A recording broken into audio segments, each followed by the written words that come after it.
Good morning. Welcome to the Holmdel Chamber of Commerce, ChamberCast. Glad everybody's here today. Well, we're going to have a great meeting today. We have a fantastic list of guests, and we're going to be talking about a number of different issues. And what we're hoping at the end of this discussion that you leave with information that you can use, that is helpful to you and your business as we move forward during these challenging times as folks that are in business, run businesses, and also in our personal and professional lives to learn and pivot and thrive and grow. So I want to thank everyone for being here today. Just a couple quick housekeeping items. First of all, I'd be remiss if I didn't thank Ralph Zucker and his visionary Metroburb for allowing us to host this podcast here today. So thank you so much, Somerset Development.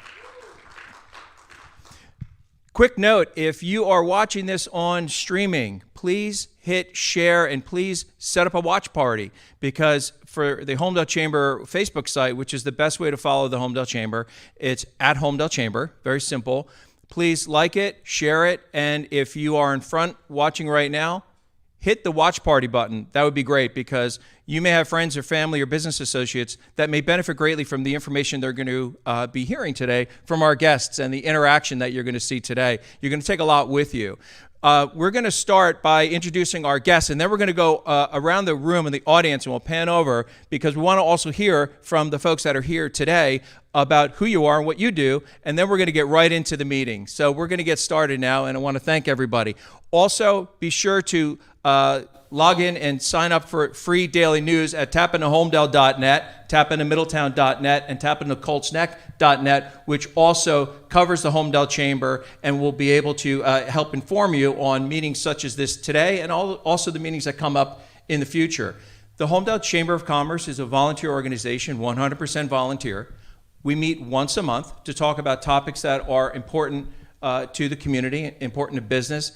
And there's also a very significant emphasis on nonprofits, on doing well by doing good, by helping others, by supporting our fellow members of the community, and getting people through tough times, through rough times, and supporting both adults and children in various issues and challenges that they face. And that's a critically important part of the Chamber, and part of the reason why it's so different, and I think interesting, and the reason so many people come back. Now, we've had to shift as well. During the pandemic, we met every month. We met over at the Wave Room, which is absolutely beautiful. If you haven't been to Bellworks, if you haven't been back recently, they're open. They're open to the public.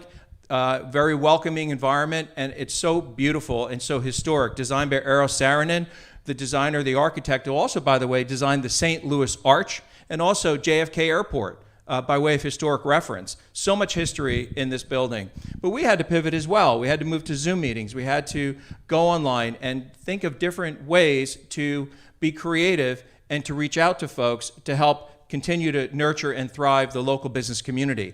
And for anyone who's thinking about, for example, doing their own podcast, don't try this at home.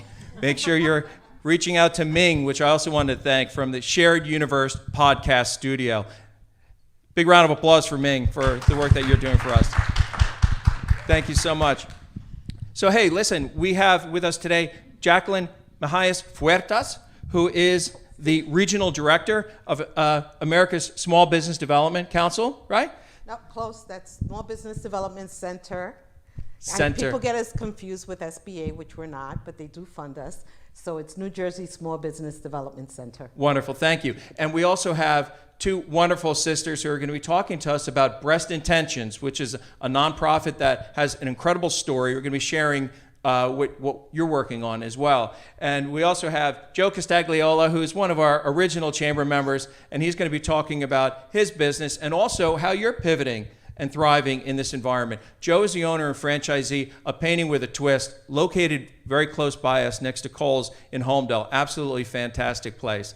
And we also have with us one of our in the first round of chamber speakers, Alexis Castellano, who was the co-inventor of incredible revolutionary swimsuit technology and built a business and sold it. I believe it's called wowease. And she's going to share her story, and also a story that's very interesting of the benefits of being a participant in a chamber and how the interaction between folks that are visiting and listening and learning can benefit. And we have a really interesting story that you're going to hear about how the Holmdel Chamber of Commerce helped inform the business that you're currently involved with, Alternate Endings, which is going to be located, and I think it's opening tomorrow, but I don't want to jump ahead of the story about this incredible business that is opening tomorrow right near you. So stand by for the details on that. So what we'd like to do, Jeannie Wall, my wife, yes, and best Hi, friend, everybody. we're going to open it up to the folks that are in the audience. Okay, great. We're going to open it up and we're going to go around, and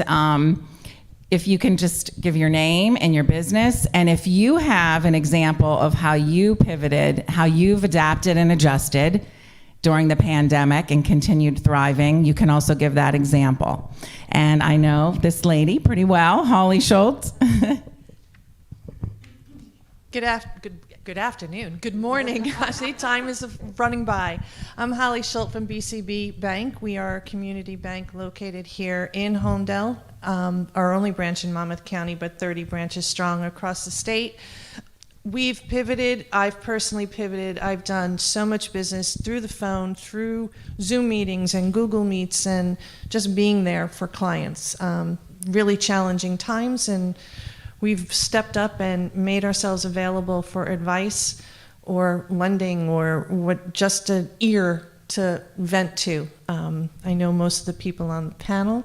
I hope they would say the same about me. So Holly Schultz from BCB Bank.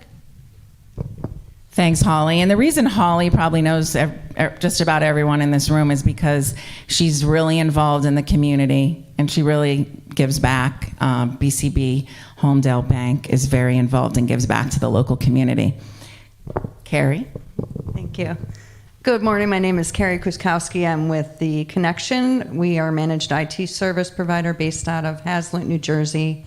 Our main focus is to help you and your business to stay connected and stay protected, stay connected to the world and protected from the world, helping you to focus on your business while we focus on your IT needs.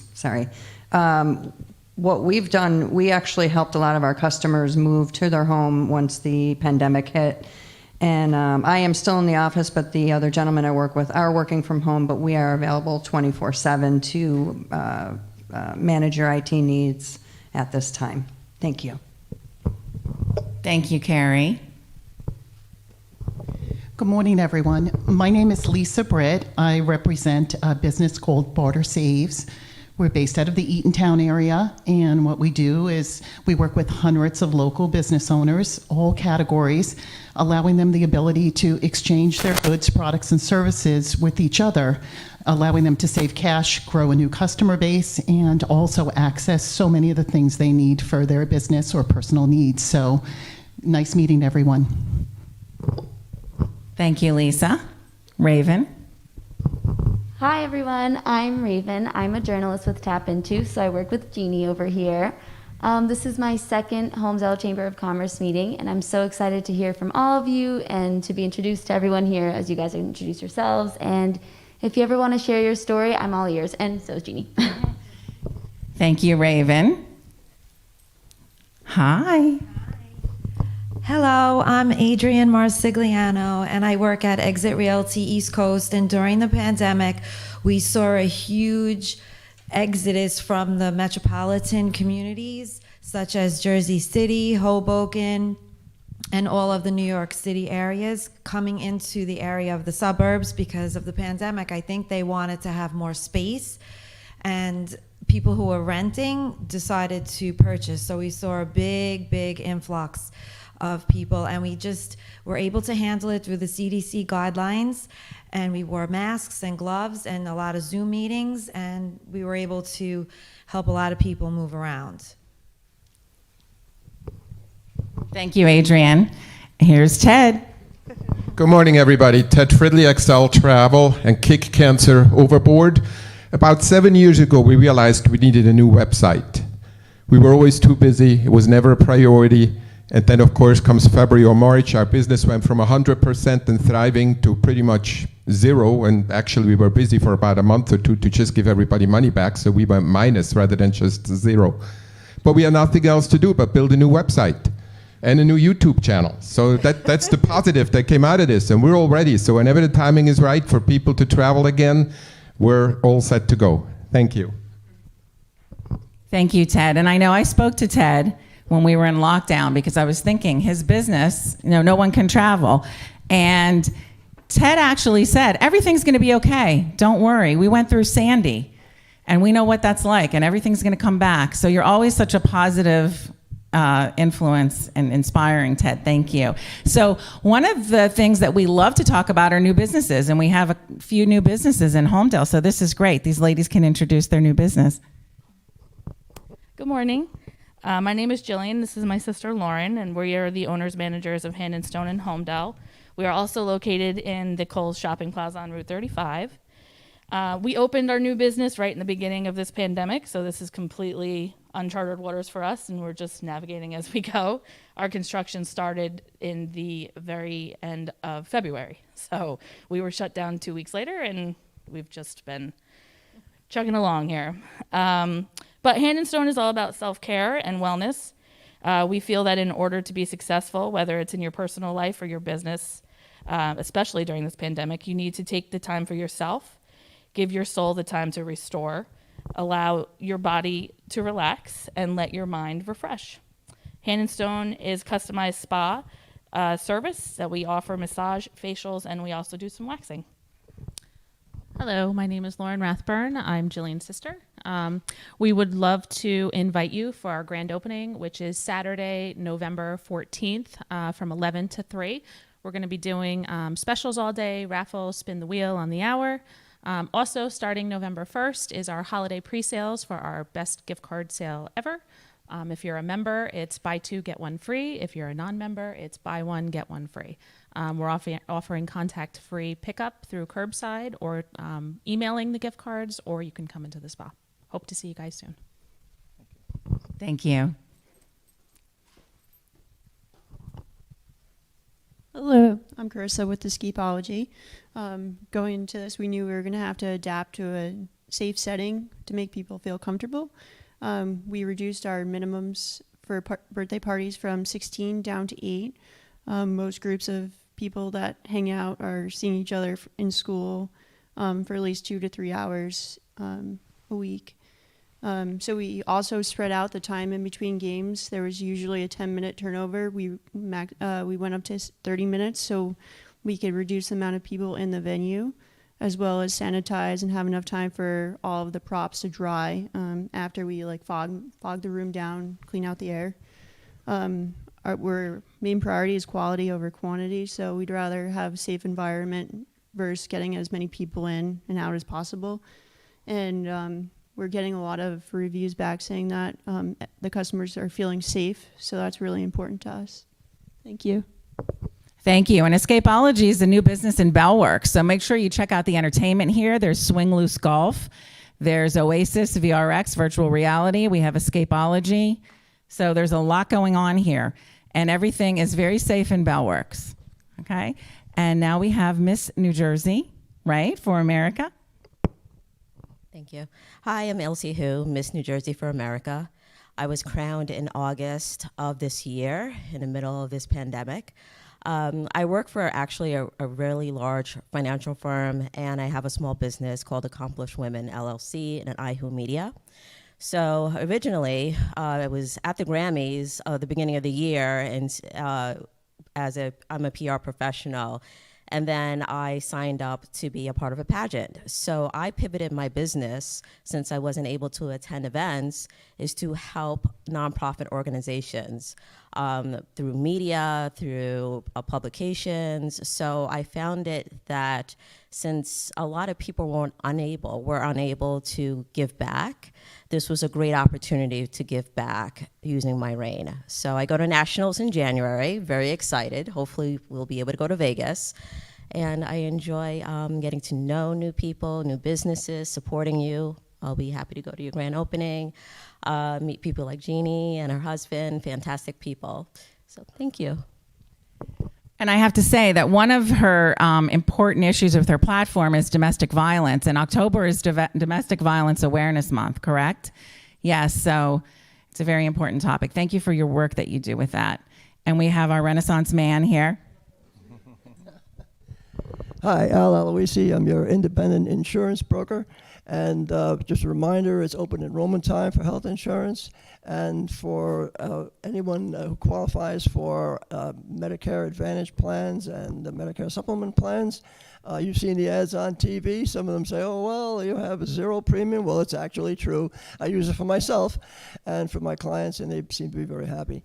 So you've seen those ads. You've even seen Joe Namath on there talking about it. Well, anyway, I can handle all of those things for you. Okay, Al Aloisi.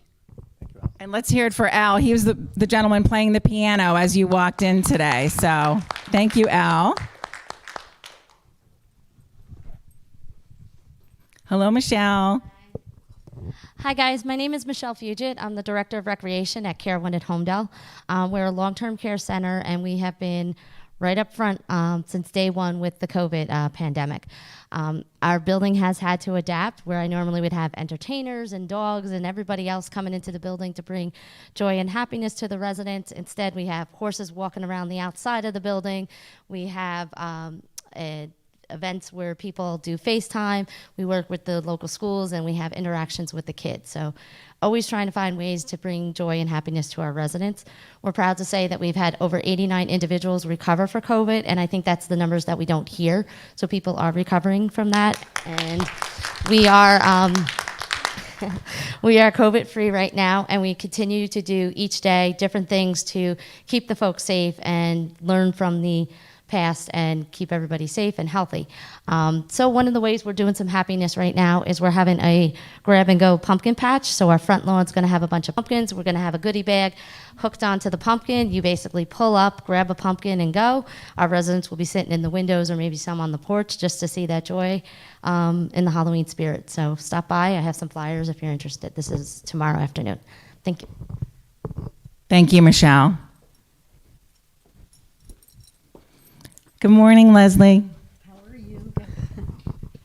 Good morning. I'm Leslie Murray with Clear Sky Life Transitions.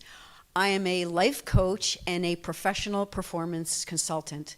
Everything that I do is based on emotional intelligence. When your life is going upside down, so many changes are happening to so many people, you have to make smart choices or you end up with your life being more complicated. So if you're interested in what I do, I'm here and I'd love to chat.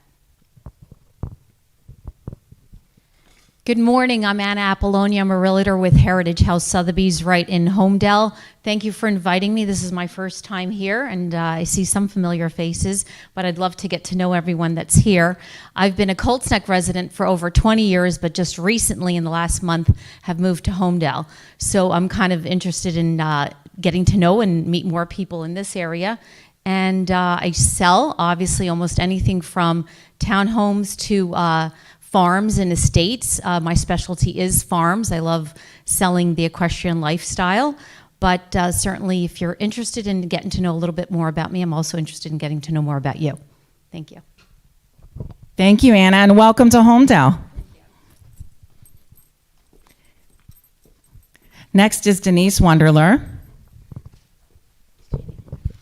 Good morning, everybody. Thank you so much for having me today. I'm Dr. Denise Wunderler, and I'm a sports medicine physician. Most importantly, though, mom of three, two here on earth and one in heaven. I'm the founder and president of our family's nonprofit, Team Vienna for SUDC Awareness, and co-founder of the SUDC Coalition. And you know, everyone's heard of SIDS. SIDS are the babies who die of no explanation, less than 1 year old. But then at 1 year old, us as parents, we think that we're safe and that everything is fine. And that's not the case, as my husband and I, both physicians, learned the most tragic way. 1 year and older, it's like SIDS Part 2. It's called Sudden Unexplained Death in Childhood, SUDC. That's kids 1 to 18 who die without explanation. My little girl, Vienna, sadly was one of them here in Holmdel, about 8 minutes away in our house, where she was watching TV with our other two kids and our babysitter and fell asleep and never woke up. And so now we are on a mission to change this, to increase awareness, because even as physicians, we never heard about this, which is so shocking. So I'm working with medical schools and hospitals, giving lectures, and really trying to increase awareness, education, and research, working with Harvard to really get the word out and solve these unbelievable mysteries so other families won't have to live, without their healthy child. So thank you to everybody for their support, past, present, and future. And we're at www.vienna.team and sudccoalition.com. So thank you. And you have an event coming up in January, right? We do, yes, thank you. So actually here at Bellworks, Vienna's birthday, which should be her 6th birthday, is January 19th, which is a Tuesday. And Escapology actually has led the way in offering to do a fundraiser, which is so special, because honestly, I'm not good at that. And so they offered, and then also we have Oasis VRX involved, Swing Loose, Indoor Golf, and the Gathering Shops, who are willing to get involved and donate a portion of their income for Tuesday and Wednesday actually to Team Vienna, and it's going to go to the research project at Harvard. So we're very excited about that, and so thankful that they are joining in the fight with us here at Bellworks. Thank you. Thank you, Denise. I think really there's no one stronger than a bereaved parent who can actually get out of bed in the morning. And Denise is truly a wonder woman. Denise, I just thank you for sharing your story. Yes.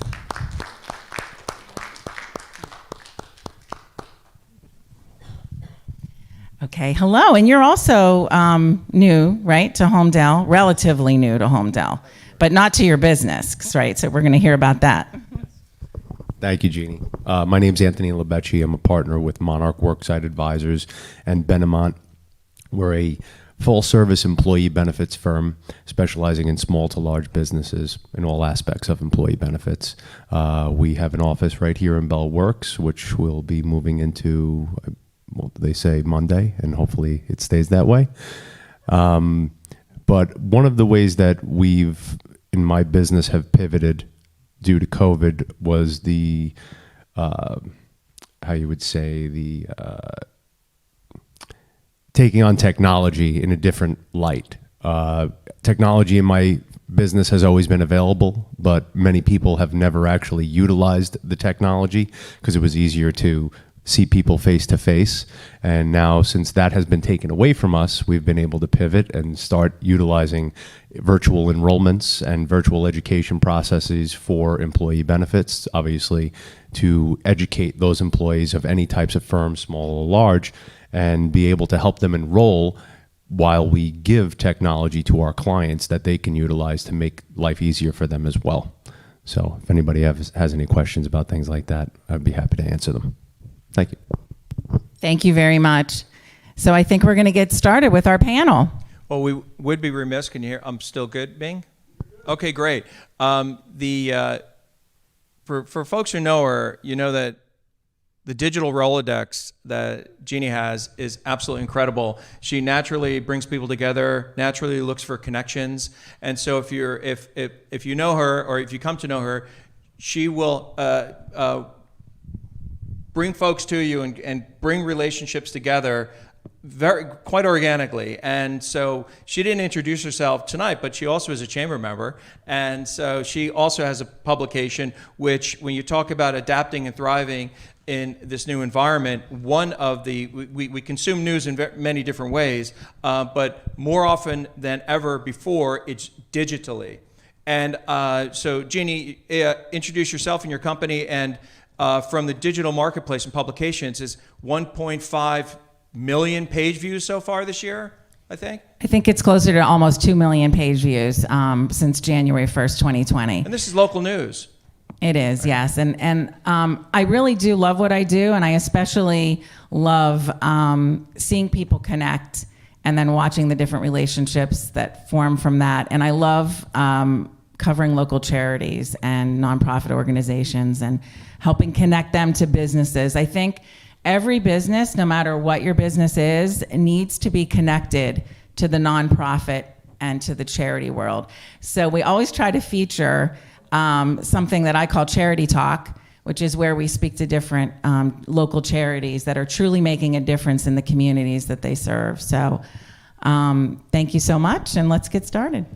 Well, absolutely get started. And it wasn't too long ago that Jeannie turned to me and she said, well, we're doing a video podcast. We are? Well, that's adapting, thriving, and surviving. So we're going to get started. And for the folks that are here, we maintain the social distancing and all the other safety protocols. So our audience, if you're looking in the audience, you're looking here, you're not looking at hundreds of people, right? But here's what might be interesting for you to know.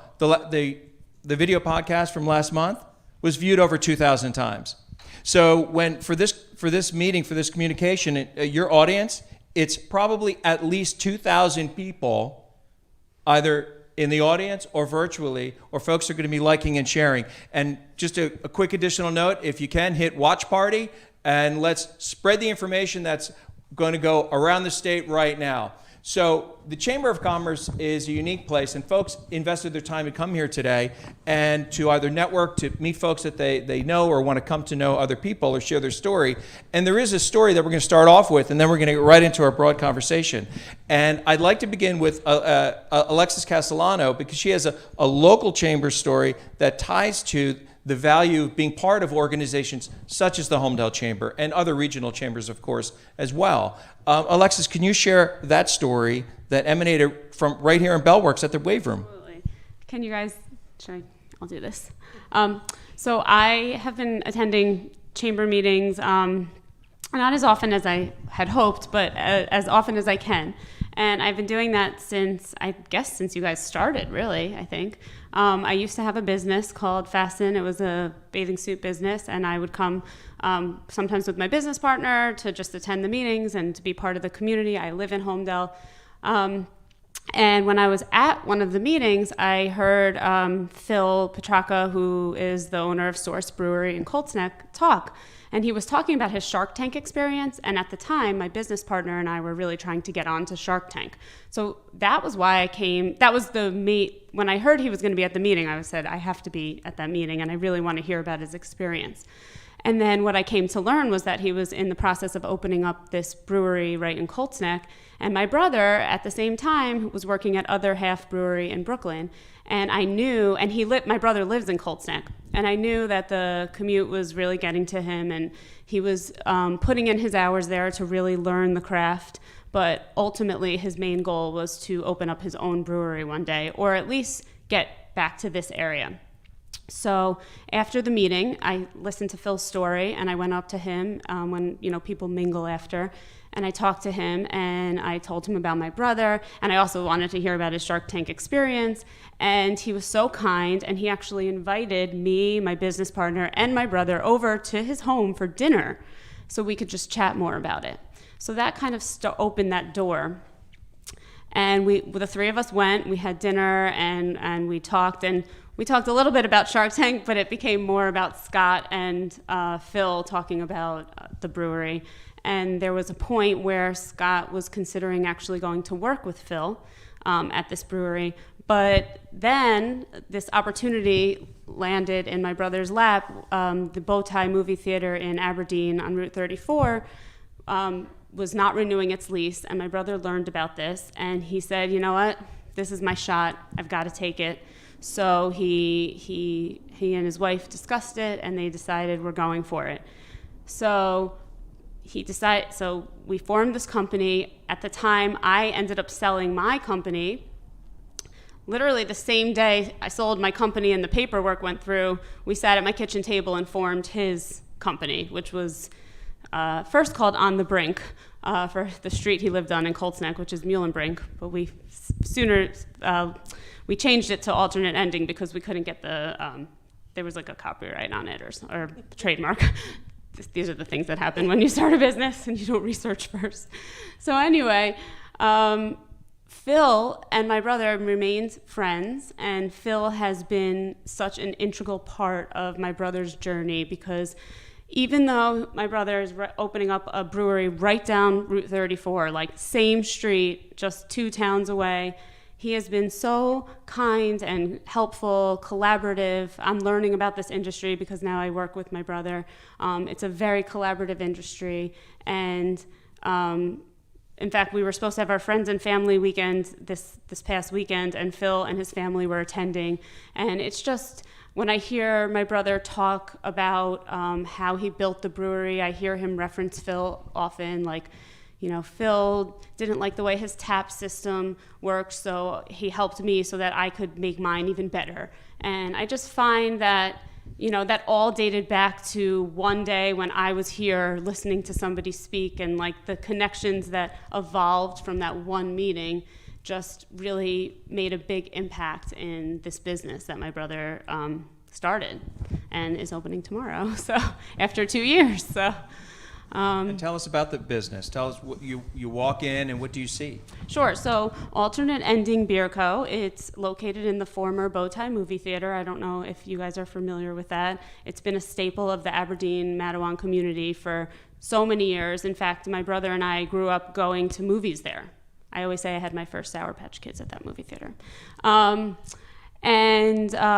What we wanted to preserve the movie theater aspect. So when we couldn't get the name on the brink, my brother said, okay, let's bring this back to the movies. So he went through like a dictionary of movie terms, and he came up with alternate ending.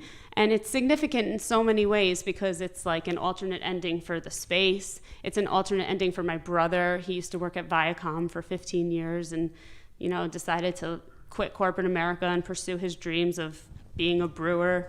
And then what happened was his initial plan was to just open a production brewery, but then a liquor license became available in Matawan, or Aberdeen, I should say. And he said, you know what, this is a great opportunity. It was somewhat affordable compared to other liquor licenses in New Jersey. And he purchased it. And so our model pivoted from a production brewery to a brew pub, which means now we can serve food, now we can serve alcohol, not just beer. So we can have a full bar, wine, cocktails. We can have entertainment. It just changed the model completely. So that was one way we pivoted. And then, you know, COVID happened and we had to pivot yet again because we have a really big space.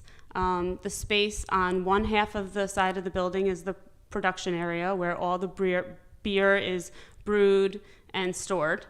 And then on the other side of the building is the tap room and the restaurant, which is where we have like a really beautiful bar, tables. We actually kept some of the movie theater seats from the movie theater, reupholstered them, and have like a lounge area. And then we have on the other side of the building a movie theater. We created a movie room with a huge 200-inch screen. We're gonna, you know, our plan, we had all these plans before COVID, right? As did everybody. So our plan was to show a weekly movie. You could dine in there. We were gonna have movie nights, brunch on Sundays for kids, family friendly. But when COVID hit and we weren't even sure if we could have people in the building, we had to pivot our model again. And the beer my brother was brewing, his initial plan was to just not can his beer until a few months till we got into a groove, and it was mostly going to be for sale in the tap room at the bar. But because of COVID, we had to pivot, and we said, okay, you know what? We're going to start selling our cans right away. And we had our first can release last week, and we sold out of 1,700 4-packs in 2 hours. So it's been pretty exciting. Yeah, it's been pretty exciting. And we're opening up tomorrow, and we're booked through the weekend. So What time tomorrow? 3 p.m.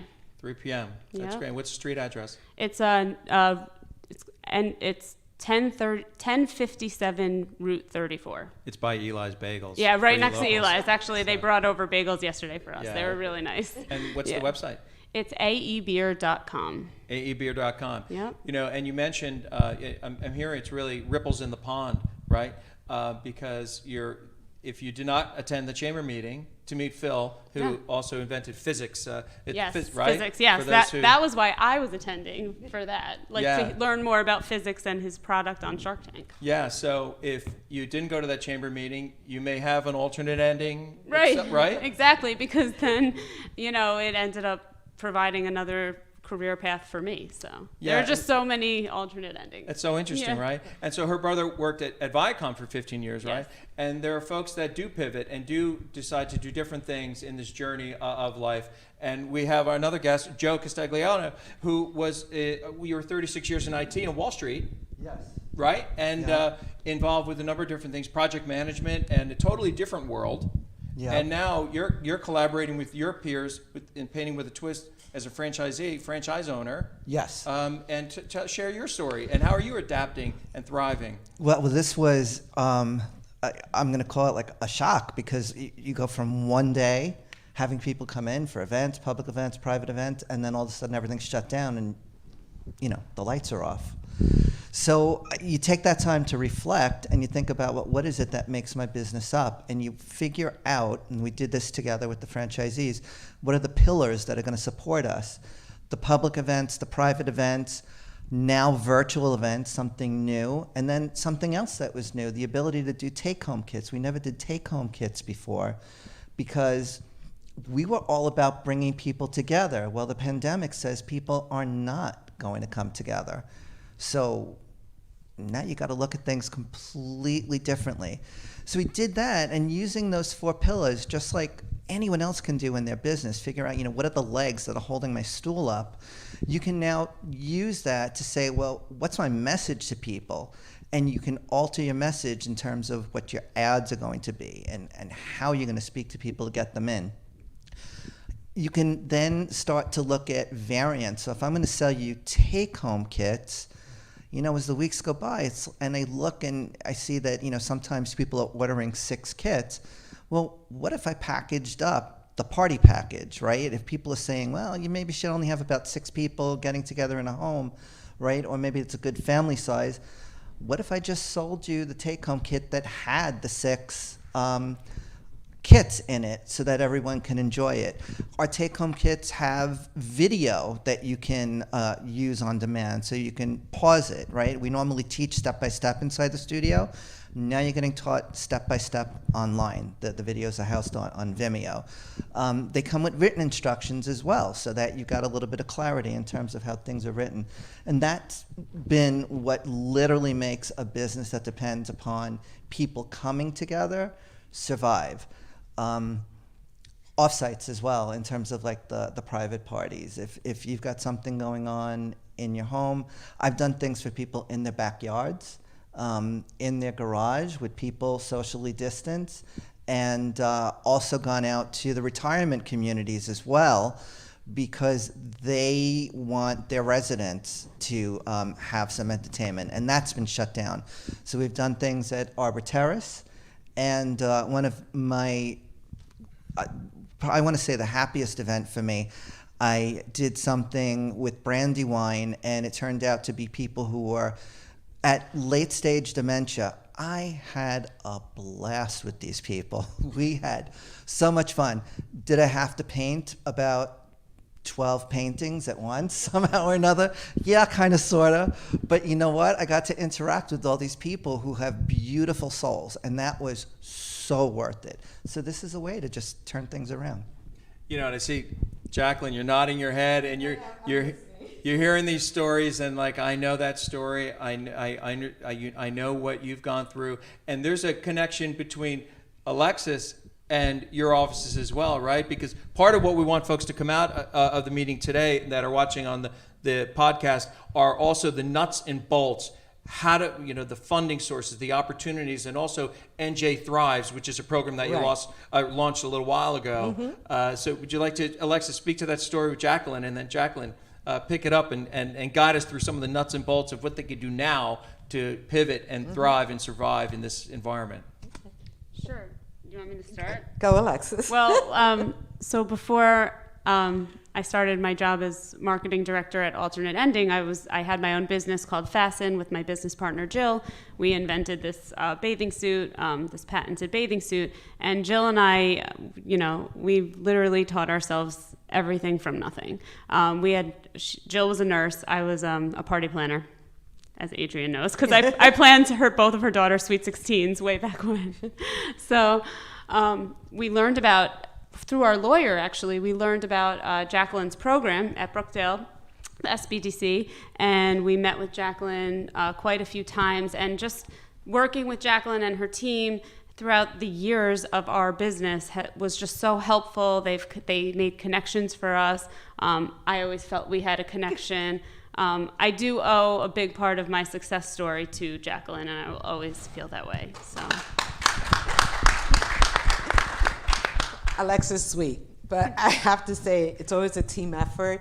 But when you have someone coming into the Small Business Development Center and they're passionate about their idea, we're here to help you move it forward. And with Alexa, she was actually our Success Award winner as well, because they did such amazing things working with our organization, which we worked with them for over 4 years. It wasn't a thing that they walked in the door and we said, oh, here's some courses for you to take and, good luck. As long as we see that a business is looking to move their business forward, we're here to help. And when I say we, I'm talking about the New Jersey Small Business Development Center. And it's actually a network. We're part of 12 other centers that are located throughout the state of New Jersey. And our focus is that through education and counseling, businesses can grow, thrive. And it doesn't matter whether it's during disaster time, and I say disaster because, as Ted Freely said before, we've been through Sandy, and we survived, and now the pandemic. So, our focus is always what's going on, how is it that we're going to respond to the small business community to make sure that they are able to recover and that they become resilient. I mean, with Alexis, it was more, there were times that I know I spoke to her and her partner when they felt like giving up, and I was like, no, you guys are amazing, you're doing fantastic things, whether you see it or not, and then, things just turned around. So always for encouraging us, always. And that's part of it, and I always say, if you're a small business, and you do have that passion behind you, we're here to help you. We're here to make sure that we put the resources in front of you, especially right now, going through this pandemic. The word is about pivoting, right? I've heard it so much throughout everybody in the audience. I'm listening here as well. What are the things that you're doing to change your business model?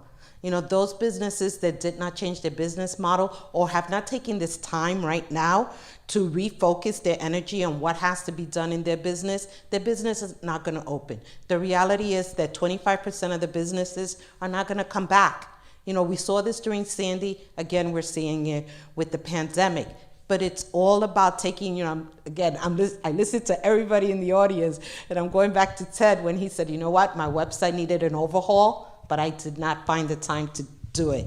Now I am. I'm taking the time to do it. And that's what I'm telling businesses. Just like our center, utilize technology, which was mentioned in the back as well.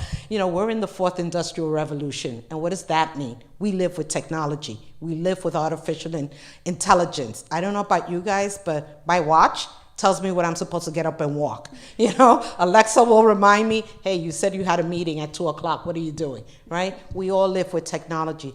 The fact that this pandemic happened, the fact that it happened while we're going through the 4th industrial revolution is huge. Why? So many businesses were able to pivot. So many businesses were able to use technology to move forward.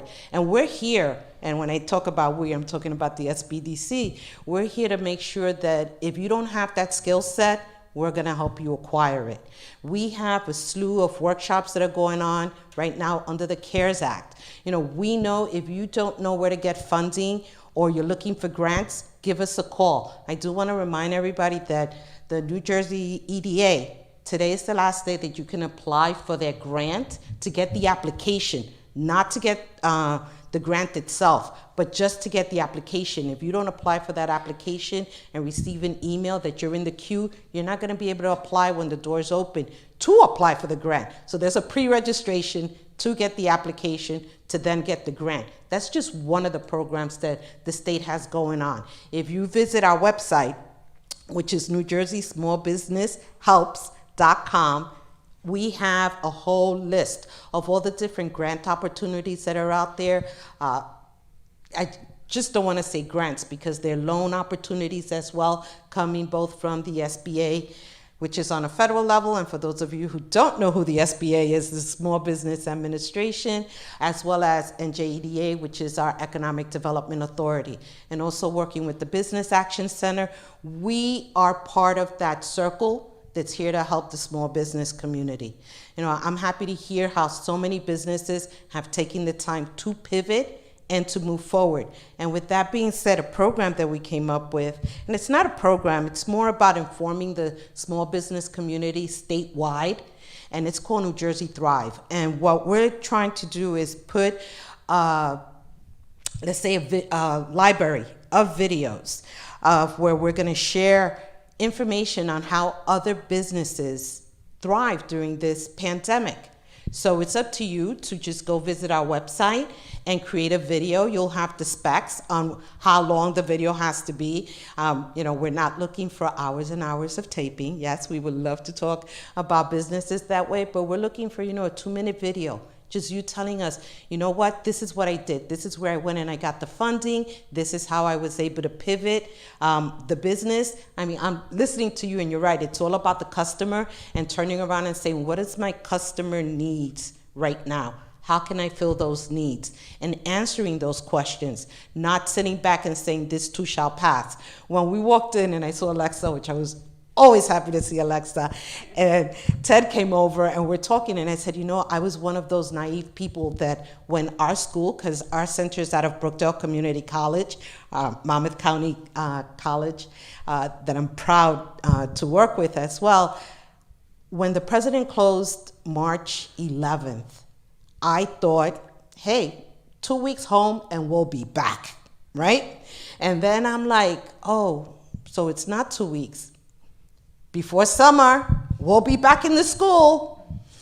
Well, now they're telling me good luck if we're back in January. All right, with the numbers going up again, one thing that we are hearing in the business community is the communication. What communication is coming out to help make it better for the business community, right? What is it that we're telling our customers? So it's something that we are working with our small businesses to make sure you market properly to your customers. You let them know what is it that you're doing, what are the new services. I was happy to see how many ways businesses were able to pivot and thrive even during this time. Like I said, not all businesses are gonna succeed, but I say, like I tell my team in my office, this is an opportunity for us to try everything. And if it doesn't work, we know what not to do next time, right?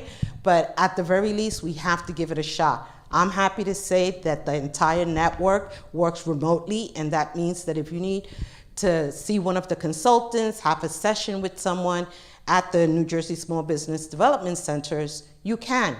We turned into experts on Zoom. I would say I should have brought stock in that company. Too late now, but we did. My team is amazing in terms of what we didn't know, we know now. And we continue to move forward by pivoting our services, making sure that they're meeting the needs of the business community and saying, what is it that you need? Let us know.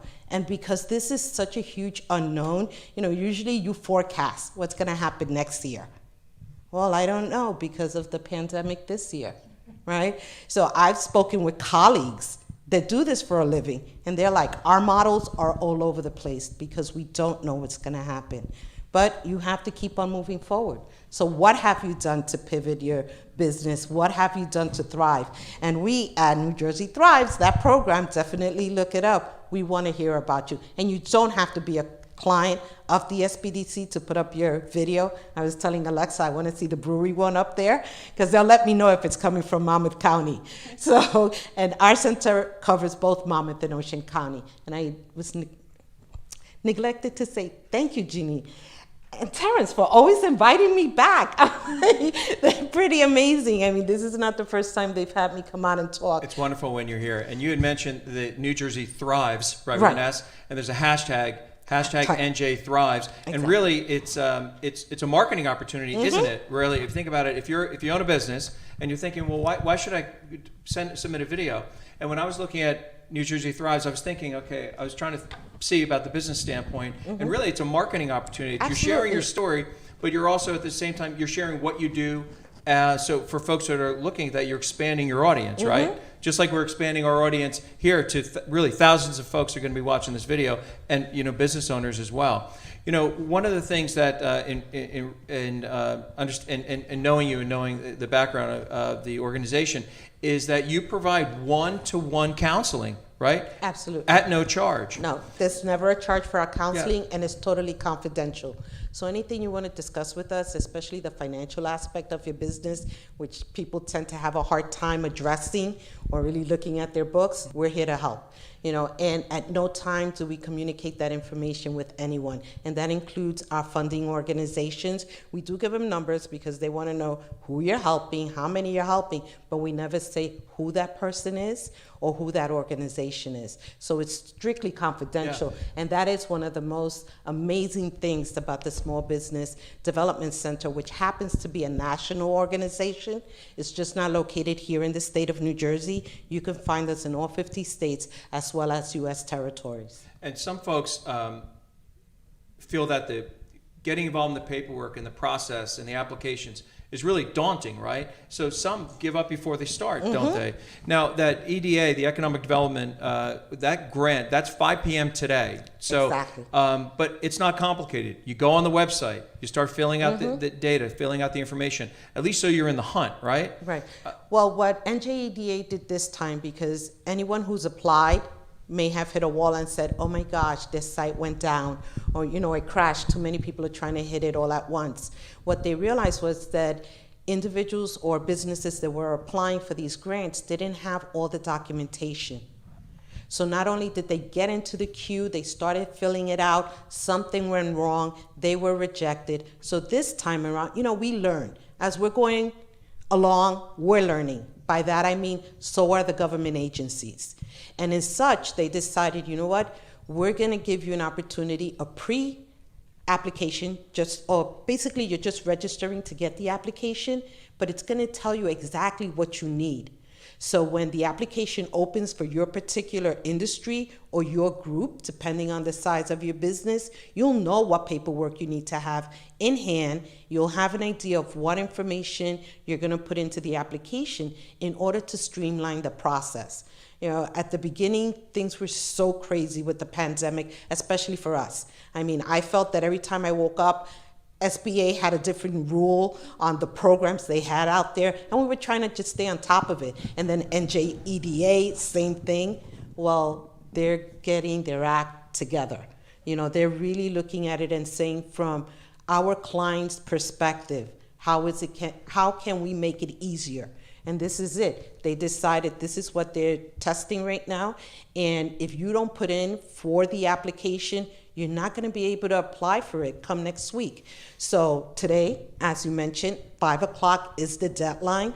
So get on, NJEDA. Another grant that's available and there's still funding for, and the application is extremely simple, is the one in Monmouth County. Absolutely. That was provided by the New Jersey Freeholders. Go on to their site. I believe it's Monmouth. Visit Monmouth.com. Yeah, it's visitmonmouth.com. Thank you for the website. And their grant, I forgot. 10,000. Yeah, it's up to 10,000. It's so easy. It's simple, right? They said our finance director applied for it, and she said it was like the easiest thing she ever did. Yeah. They did simplify the process, and that's where the organizations that we partner up with, state, local, and federal, is to make it easier for you, the small business community, especially acquire funding. Because while you're pivoting your businesses, you still need some funding to help you continue moving forward. What I would have loved to see first was the grants and then the loans. It kind of happened backwards because they have rules and regulations where the money comes from and how it could be spent. But as Alexis said, some of them are easy to apply for, and you could get up to almost $10,000. So don't be discouraged, especially if you need funding to move your business forward. There's still opportunities out there. And I want to repeat the website, njsmallbusinesshelp.com. because if you go onto that website, you'll be able to receive all the information regarding the different, it could be lending opportunities, grant opportunities, training opportunities that we are having, meaning the NJSBDC, as well as our partner organizations. Absolutely, and we're talking about surviving, thriving, and pivoting, and we're going to segue into one of the ultimate pivots in life in a moment with Breast Intentions, but it also ties to someone that's near and dear to the hearts of the sisters that are here today. I was at a meeting the other day with freeholder Sue Kiley, and I wanted to share part of what she said for businesses that were hurt during the pandemic, that are perhaps going into their own personal accounts or business accounts, or hitting that corporate credit card and thinking, the paperwork, it's just not worth it. It's too much time. I'm too busy. I can't focus on that right now. I'm just gonna try to absorb it and figure it out. You don't have to, at least for up to $10,000. Freeholder Kiley said very, very plainly, it's a simple application. It's a grant. And the state is calling the freeholders, asking how they're doing with the funding, because they're going to start pulling it back. So if you take one funding concept out of this meeting today, you have to understand that there's something simple, easily facilitated, 100% grant if it ties to the pandemic. And freeholder Sue Kiley made it very plain that it's easy, the funding is there, and then eventually the funding won't be there, or it'll be taken back by the state to repurpose. So visit Monmouth.com. You can apply. It's a grant. Your business applied for it, right? Yes, we applied and we received it. And our finance director told me there wasn't even much documentation she had to submit. She said it was just the easiest process. Yeah. She couldn't believe it. Yeah. So that's important. So do take that away. And so we're talking about pivoting. We're talking about thriving, and during the pandemic, and different challenges that you experience with your business. Well, life isn't just business. It's also your own health, your own life. And for an incredible amount of women in the world, in the United States, I believe it's over 300,000 women are diagnosed each year with breast cancer. And so talk about the ultimate pivot when you have that conversation with your doctor during a trying time, and then you have to face those challenges and the incredible dynamic of dealing with something so significant that it's the ultimate pivot. So I wanted to now introduce Marianne Ruane is here along with her sister Carol Resch, who is a stage 3C breast cancer survivor. So thankful that you're here. We're so thankful that you're healthy and well. And we wanted to hear your story today. Okay. My name's Carol Resch, and I, as Terrence said, am a stage 3C. Oh, sorry. I'm usually a big mouth, so. My name is Carol Resch. I'm a stage 3 breast cancer survivor. I'll never forget the day that I was diagnosed. I was scared, angry, terrified, and a host of other emotions.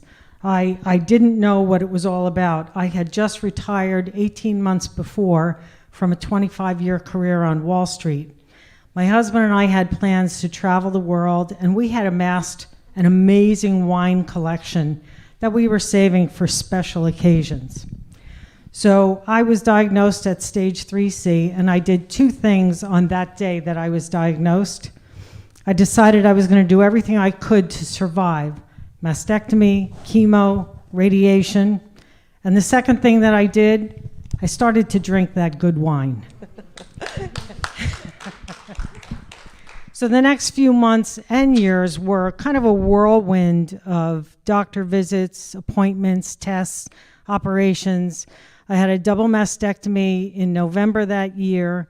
I started my chemo in December. I finished chemo in March. Then I had radiation starting in April, which ran through June.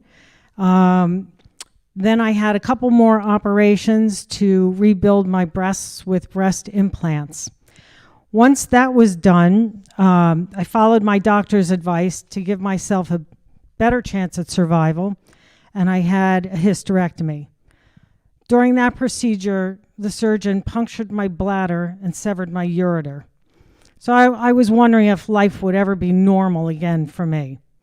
But I've always been positive.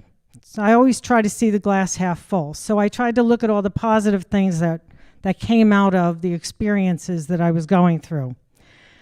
So during chemo, there were a couple things. For one, I could drive in a convertible and not get my hair messed up. Blonde jokes weren't aimed at me anymore. When I didn't wear my wig, the service at the stores was just incredible. It was unbelievable. I stopped wearing the wig. The neuropathy in my feet made it easier to wear heels for an extended period of time. After the hysterectomy and the complications I had to have a nephrostomy tube coming out of my back strapped to a bag that would collect my urine on my leg. The upside to that was I went to a Bruce Springsteen concert with my girlfriends and drank beer for 3 hours and never had to go to the ladies' room. So, a few years later now, my life has returned to normal, and I'll tell you a little story to illustrate that. My husband and I were sitting on our porch. He was drinking a martini. I was having a glass of one of those good wines, and we were just reading, enjoying, the leaves coming down. And my husband's this stoic German. He's not very emotional or expressive. But all of a sudden he said, I love you very much. And I looked up at him shocked, and I said, wow, is that you or the martini talking? And he said, that's me talking, but I was talking to the martini. So my life is back to normal. The reason why I wanted to tell my story today was I really believe that I would not have been diagnosed at stage 3C if I had been doing a monthly breast exam. I never did. I did go for my mammograms. My mammogram had been in January. In October, I was diagnosed at stage 3C. So it's very, very important to do your breast self-exam. Finding it early gives you the best chance at long-term survival.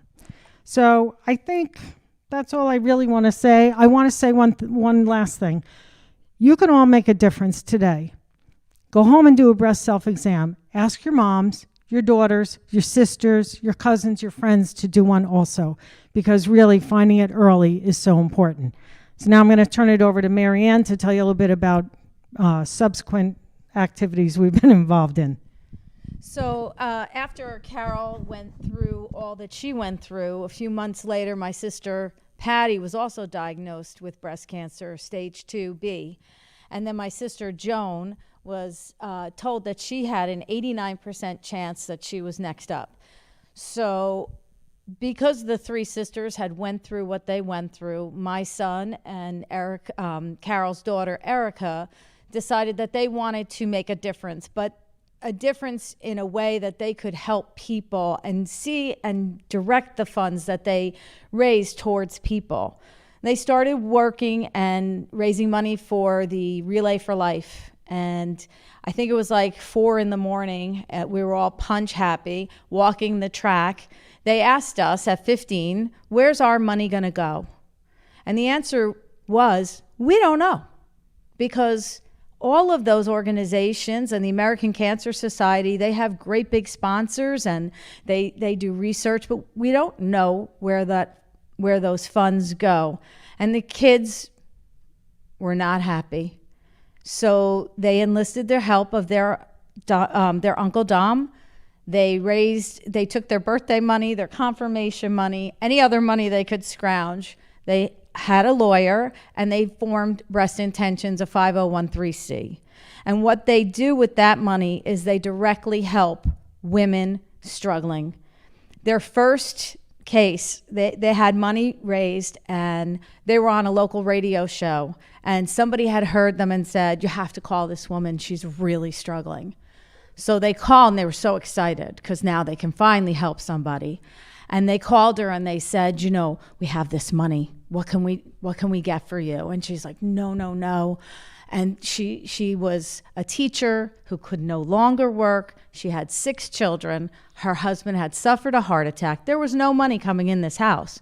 But she said, no, you need to help somebody that needs it more than me. And they said, please, you're our first. Let us help you. And she said, well, if you can put our heat on, that would be great for the winter. And these are the people and these are the patients that we help. I mean, everybody's talking about pivoting during the pandemic. Well, the one thing that I can tell you is the patients don't stop coming, even more so now during COVID. They're out of work. They used to be on disability and they'd have to wait for their disability, but now there's no money coming in, and it's been terrible. So the pivot that we made is we're hustling because all of our fundraisers were canceled. And we, unlike the American Cancer Society, who has big sponsors, we rely on you. We rely on donations, and we've been very blessed to get a lot of donations, and we continue to help people. I'll just tell you a quick story of someone that one of our caseworkers helped last night. She's a business owner. She owned a bar, shut down during COVID, shut down in March. So now she's home. She feels something. She feels a lump. She calls her doctor, and they said, well, it's probably nothing. Don't worry about it. Relax. So March, April, May, this lump's getting bigger. So now she's in a panic. I have to come in. I have to do something. I don't care what it is. Take it out. Well, we're not doing surgeries now because of COVID. Last night on the phone, she's stage 4, Mets to her spine, Mets to her brain, and in a sheer panic, doesn't know what to do. She's started chemo. She's going to do radiation. And we always ask our patients, what's keeping you up at night? What can we do to help you? And she said, my husband's a first responder, a firefighter. Our car is terrible. It doesn't work. Can you repair it? And we, of course, are repairing her car. We're sending her food cards, and we're sending her gas cards while her car is being repaired. So those are the things that we do. We help people directly. There's no one at Breast Intentions that takes a salary. We are hustlers, we're volunteers, and we're just really glad to meet everybody here to get our word out, because the more you know about us, the more all of us together can help women struggling. And that's what we do. Every penny we raise goes right back to women struggling. I don't know, do you have a story you want to share? We all talk to patients. I could make you cry, but Jeannie knows how much I can talk, so she's probably like, no, enough. But well, I will. There are a lot. Some of them, and I apologize, I do get emotional when I tell these stories, but we had this one woman, she was being treated at Jersey Shore, and she was referred by the social worker there, and she was end-stage breast cancer.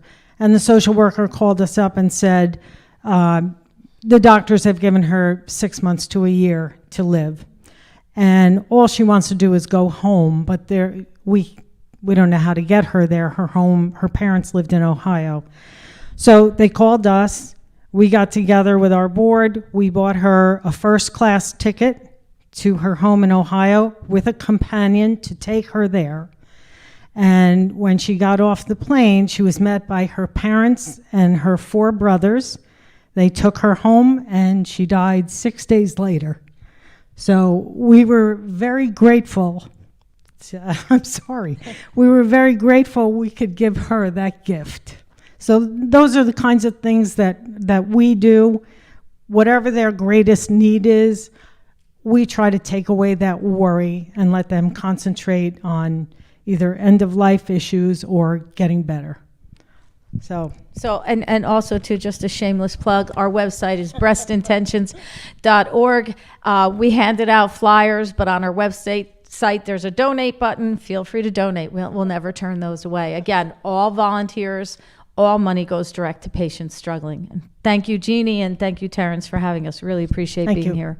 We're also a round of applause. We're really so honored to be able to share to to hear you share your story, your personal story, and what I call the ultimate pivot, because you can have so many different things going on during your day, and then something so significantly different happens in your life that changes everything. So the work that you're doing, your organization to help women and families to ease the burden of their journey is incredibly important. And so it's breastintentions.org, correct? Yes. And you know, with the chamber meetings, nonprofits are such an important part. It courses through the veins of the Chamber of Commerce. It really does. For anyone who has observed the chamber, which launched about 3 years ago right here in Bellworks, and the networking, the conversation, really, I almost wouldn't call it networking. It's conversations with folks you get to know and have become friends. And that's so important today with what I would call anti-social media and the disconnect between folks, not the coming together. So to have folks come together and talk and see each other. When Alexis walked down and she saw Jackeline, I was going to say hello to Jackeline. I was like, I'm interrupting. They're having a fantastic conversation. Sometimes it's really, and it's tough for some of us, Joe, right? We're to know when we just need to be quiet, right? But I do want to share at the last meeting, Bob Hugel was up, and he's this incredible strength behind the Francis Foundation. And we were also blessed to have Ralph Zucker, president of Somerset Development, here in the audience to share a few words. This vision, what is before us and what folks have come to enjoy in the Metroburb is his vision, a vision realized. And now in Chicago, similar exciting developments going on in his world. We were talking about the annual event that Francis Foundation had. It was down in the Eatontown area, rather down the Long Branch area, and it was packed. There were 1,000 people. You could not move. Obviously, this is prior year. You could not move, and it was honoring and cherishing the warriors and the angels that suffer and try to succeed and live and thrive and beat pediatric cancer. Incredibly profound event. And I mentioned in passing, I said, Bob, your event was in the wrong location. Should have been here at Bellworks, right? And but I have to say, and it was so amazing. It was really it was magic here on the stage, where Mr. Zucker said, Bob, your next event, you're going to be right here as my guest. Really powerful, because those resources can then be redirected to the families that just want to keep the heat on during an incredibly trying time. So important. Yeah. So we want to thank everyone for being here. Really, so much appreciated. I wanted to get some key takeaways from Jackeline, though, because we're focused on how businesses themselves during this time can avail themselves to critical resources. If you can share 3 key reasons that folks should contact you, just so they have clarity of purpose, to reach out to your organization. And also the interconnection with nonprofits as well is incredibly important, because I'm sure you refer folks that want to also reach out to nonprofits like Breast Intentions and others to do well by doing good for others. But what would be 3 key reasons that folks should pick up that phone and call your organization during this time from a business perspective? Well, first and foremost, technology. You're having an issue with technology, cybersecurity, give us a call. Because working from home and that security on your internet, it's not there like you have. Oops, thank you. Okay, I see Jeannie going, Mike, Jackie, Mike. Again, I thought I spoke loud enough, right? Okay, so first thing is technology. If you're having an issue with technology regarding cybersecurity, or you're working from home and you think your connection is secure, it's not. It's not like working from your office. I know the securities that I have at Brookdale don't compare to what I have at home. So you have to worry about that because of the information that you're transmitting. And also, we live in a world right now where Zoom conferences are it.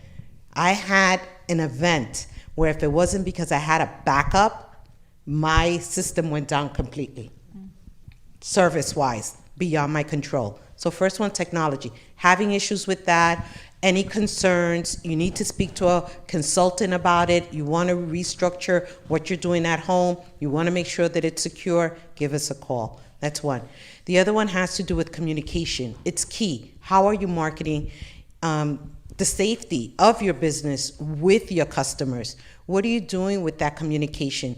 Whether it's business to business or business to consumer, communication is key. Are you communicating with them? Do you need a strategy for that? Whether you're doing it on social media or you're looking at other ways of doing it, give us a call. We can help you come up with a strategy to make it happen. And then in terms of business model, if by now, so many months in, I really hope you've looked at your business model. But sometimes when you're a solo entrepreneur, it's really difficult to brainstorm by yourself. So you need someone that you could bounce your ideas off of, that you can say, hey, am I on the right track? What do I need? How do I move from this strategy or this type of business model to another business model? How do I keep my business going? You need someone to talk to. That's what we're here for. And on top of that, we have a slew of resources and trainings that are available. So many businesses went on to e-commerce. You need a strategy for that. Don't think it's as easy as, well, it's a good idea, I'll give it a shot and see what happens. Do it strategically. Find out from the individuals who are experts in the help that you need. Guide you. Why not? That's what we're here for. We're here to make it easier for you. So to me, those would be the three things that will help businesses succeed beyond the pandemic. Whether you've pivoted or not, to me, those would be the top things. And then I do want to remind you of the website, smallbusinesshelps.com, and hashtag New Jersey Thrives as well. Let us know how you're doing. Whether you're a client or not, it's fine, but we want to share your story with the whole state of New Jersey. I want to thank you for that. And as we start rounding out our podcast today, we're talking about business and resources and different ways to pivot as far as your industry and what you're doing for a living. But if you don't take care of yourself, you're going to have great difficulty taking care of everybody else in any way, whether it's your family, your business, or others. And from his background and experience, Joe, can you share thoughts on bringing it more towards health and wellness? Sure. Because if you're in a healthy state and you're taking care of yourself, that's when your business or your nonprofits and your other endeavors for others can truly shine. Can you share a few moments, and then we'll go around the room on final thoughts, and then we'll open up to the public, and then we'll close. Thank you. Sure. Well, one of the things that hasn't been mentioned is I actually have some background in group fitness, and I also did have a kickboxing studio at one point too. Mm-hmm. So the importance of exercise really can't be understated.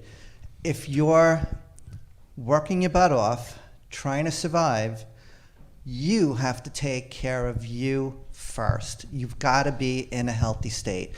And that physical activity is going to give you some mental and emotional clarity as well. You're going to release some toxins, and you're just going to feel better about yourself. Treat yourself as well. I know this is a time when you want to actually conserve some capital, but be careful about how you spend, and then treat yourself. Get a massage at Hand and Stone. You will feel 10 times better. Again, you're going to get some energy release, some tension release, and some toxin release, and you're going to walk out feeling that much better. I also happen to be, believe it or not, a Reiki master, so I'll tell you, go get a Reiki treatment someplace as well. I know it might sound hokey, and believe me, when I first got into Reiki, I thought it was hokey, but it's not. And I'm going to tell you why it's not. Einstein, E = mc squared. Energy, matter, they convert one to the other. Believe it or not, Reiki and the application of some hands-on healing or even some distance healing and some energy work can really help you, again, achieve a nice mental state. At a minimum, you're going to feel relaxed. Beyond that, you can find that you've got a bit more emotional balance going on and some mental acuity. Avoid, Terrence mentioned this earlier, avoid social media. It's addictive, it's meant to be addictive, and right now, it's a little bit poisonous. People are really just nasty on there. Don't subject yourself to the negativity. Socialize with people, do some business networking, right? And I think that's what's really important too. It is your ability to talk with people who are in similar situations and your ability to actually exchange positive thoughts with them. It's a tremendous opportunity to help people. I belong to LaTip of Middletown, which is like a referencing. We refer business to each other, and Holly Schultz is in the chapter as well. It's like a support group. When we get together, we're really positive, and so you can have a bad day, but get together with people that you know, and you'll just feel so much better about yourself. And then lastly, quality time with family, pets. And I'm going to tell you that my son Hokie too, again, just being out in your garden amongst the trees and the plants, take your shoes off. Yeah, it might be a little chilly right now, but take your shoes off and let your feet touch the earth, and you will actually feel better about yourself, and it'll just help you move forward. But that ability to give yourself time, you deserve it. So give it to yourself. Joe, thank you so much. Alexis, would you like to share some thoughts? Sure. I definitely, just getting back to the pivoting, when we formed our alternate ending 2 years ago, we had grand plans and lots of a basic business model, and with COVID, we've had to pivot multiple times. What if we can't open indoors at all? What if we can only open at 25%? I'm getting inquiries every day. Is there outdoor dining? It's getting colder. We're trying to take reservations. We can't take reservations for outdoors because we don't know how the weather's going to be. So it's just a nonstop having to be on your feet to be able to answer questions and present information in the most the beneficial way. But as far as getting back to forming a business in the early stages, when I used to call Jackeline, she would refer us to a marketing person if we had questions, a finance person if we had questions. So much of what we were doing, we just didn't know. It's like you don't know until you know. So Jill, my partner, and I were smart. We knew when we needed help. We sought out that help. And that really, I think, contributed to our success. So I would definitely never be afraid to ask for help. And especially with the services that Jackeline provides, it's free. I mean, it's why wouldn't you, go there and utilize those services, and just really became, like I said, part of our story. So that's it. Thank you. Carol, Marion, would you like to share some thoughts? My final thoughts and my last bit of advice that I'll give is drink your good wine. Don't save it for a special occasion. Your life is a special occasion. So drink your good wine.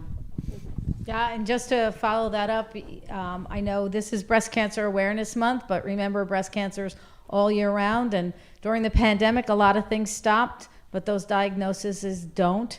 And again, we rely on donations, and we don't have the big sponsors. We're all volunteer run, and we thank you for listening to us and supporting us. Thank you. Thank you so much. Jackeline. Oh, I thought I had already said my final words, but You okay. always have the final word. That's how it works.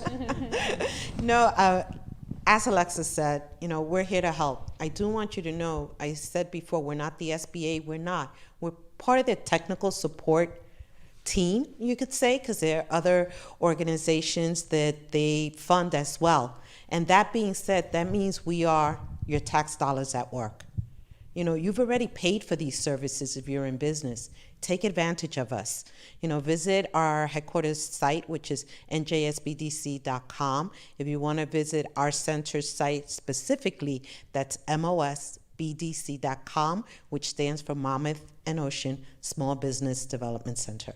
So with that, my final words are stay safe, be well, continue moving forward, use the time to restructure your organization any which way that you need to, financially, your business model. Take a look. What better time than the present to create a better future? Thank you so much. Thank you. Yeah. I wanted to share, if you or anyone you know has a story to tell that they're leading and they're leaders in their field, particularly if it ties to legislation or policy, I do host a podcast called Legis Leaders, and we've had some wonderful interviews with freeholder Sue Kiley, also Jack Chittarelli, Republican candidate this year, Chris Smith. We did an hour-and-a-half podcast, and if you want to hear about some significant issues, human trafficking, Lyme disease, autism, and other pieces of significant legislation that don't have a party. It's not Republican or Democrat. It's the human condition and what's happening in the world. Give a listen to that. But folks with nonprofits and legislation that needs to be passed, and folks that are making a difference, I'd be happy to have an interview with them and also broadcast that out so folks can learn and understand what's happening, maybe in the healthcare arena or the business arena or what have you. Because part of the role of the chamber is to advocate for business. It's to connect with our freeholders, Sue Kiley and others, our legislators, such as our new Assemblyman, Jerry Scharfenberger, and our federal legislators, whoever they may be from time to time throughout the years. So we really appreciate everyone being here today. We hope that folks were able to take something out of the meeting, and please share the podcast and let your friends know. And with that, Jeannie, are there any questions from the public before we close out? Because our guests will be here obviously afterwards as well. But if there was a question, we certainly would be happy to have it answered now. Denise, thank you, Denise. Thank you. Yes, actually, I just want to make a comment. Well, first of all, fantastic panel. You guys are all amazing. I just want to bring up breast cancer. Not only women are affected by breast cancer, men's breasts can also, unfortunately, develop breast cancer as well. My uncle was one of them, so it affected me personally. So please, let's not forget about the guys in the breast cancer fight. We actually have helped some gentlemen through breast intentions, more than one. Yeah. Terrence, breast, check them. Check them. Everybody check them. Thank you, Denise. You got that, Joe? Okay, we're on it. We're on it. Well, thank you so much. And also, again, thank you to Ming from A Shared Universe Podcast Studio for hosting this event. Have a great day, and look forward to more connections between all the folks that are here and beyond, and the 2,000, maybe 4,000, hopefully, right? So let us know. Give us your thoughts. And I think we had Ming. Am I correct? Because Ming had another 2,000. So really, during the live podcast last time, we had nearly 400 people tune in, and then now to date, we have about 4,000 people that watch the video afterwards. Wow. So what do you say? Video podcast, good idea? Holmdel Chamber of Commerce? Yeah, absolutely. All right. Thank you so much, and have a wonderful day and a wonderful week. Take care. Thank you for having us. Thank you.